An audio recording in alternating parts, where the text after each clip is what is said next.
வணக்கம். இன்னைக்கு இறந்த உடலின் பதவி உயர்வுன்ற கதையை தான் நம்ம பார்க்க போகிறோம். இது ரொம்ப இன்ட்ரெஸ்டிங்காக இருக்கும். ஸ்கிப் பண்ணாமல் பாருங்கள், அப்போ தான் ஃபுல்லாக புரியும்.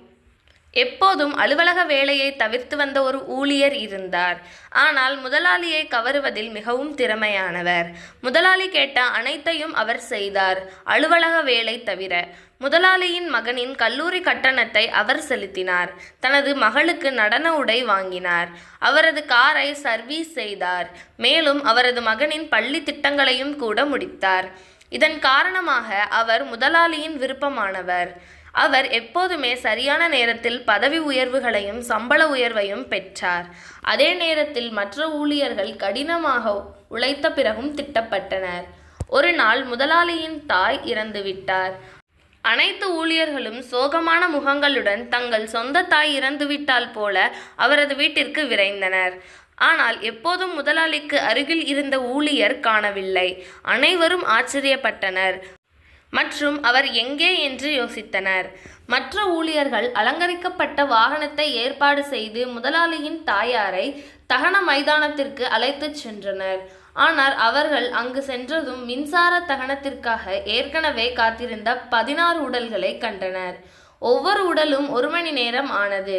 அதாவது சூரிய அஸ்தமனத்திற்கு முன் தகனம் செய்யப்படாது. முதலாளி மிகவும் கோபமடைந்தார். எல்லோரும் கவலைப்பட்டனர். திடீரென்று வரிசையில் இருந்து 2வது உடல் எரிந்து அமர்ந்தது. அனைவரும் பயந்து ஓடிவிட்டனர். அது ஒரு பேய் என்று நினைத்தனர். ஆனால் விரைவில் அது ஒரு இறந்த உடல் அல்ல என்பதை அவர்கள் உணர்ந்தார்கள். அது அதே ஊழியர்தான். அவர் விரைவாக முதலாளியிடம் பேசினார். ஐயா, இன்று காலை நான் உங்கள் வீட்டிற்கு வரவில்லை என்பது மிகவும் வருத்தமாக இருக்கிறது. ஆனால் உங்கள் அம்மா இறந்துவிட்டதாக நான் கேள்விப்பட்டவுடனே எல்லோரும் உங்கள் வீட்டிற்கு ஓடுவதை கண்டேன். எனவே நான் நினைத்தேன், முதலில் இங்கே பொருட்களை ஏன் தயார் செய்யக்கூடாது. நான் சென்றடைந்த போது தகனத்திற்கு ஒரு நீண்ட வரிசை இருப்பதை கண்டேன். நீங்கள் உங்கள் அம்மாவை பின்னர் அழைத்து வந்தால் இரவு வரை காத்திருக்க வேண்டியிருக்கும் என்று எனக்கு தெரியும். எனவே நான் சீக்கிரம் வந்து அவளுக்காக ஒரு இடத்தை ஒதுக்கினேன். ஐயா, நான் காலை 8 மணியிலிருந்து உங்களுக்காகவே இங்கே ஒரு இறந்த உடல் போல படுத்திருக்கிறேன். அவரது அர்ப்பணிப்பின் அளவை கண்டு அனைவரும் அதிர்ச்சி அடைந்தனர். மீண்டும் அவருக்கு பதவி உயர்வு கிடைத்தது. இந்த மாதிரி சூப்பரான கதைக்கு நம்மளுடைய சேனலை சப்ஸ்கிரைப் பண்ணிக்கோங்க. நன்றி.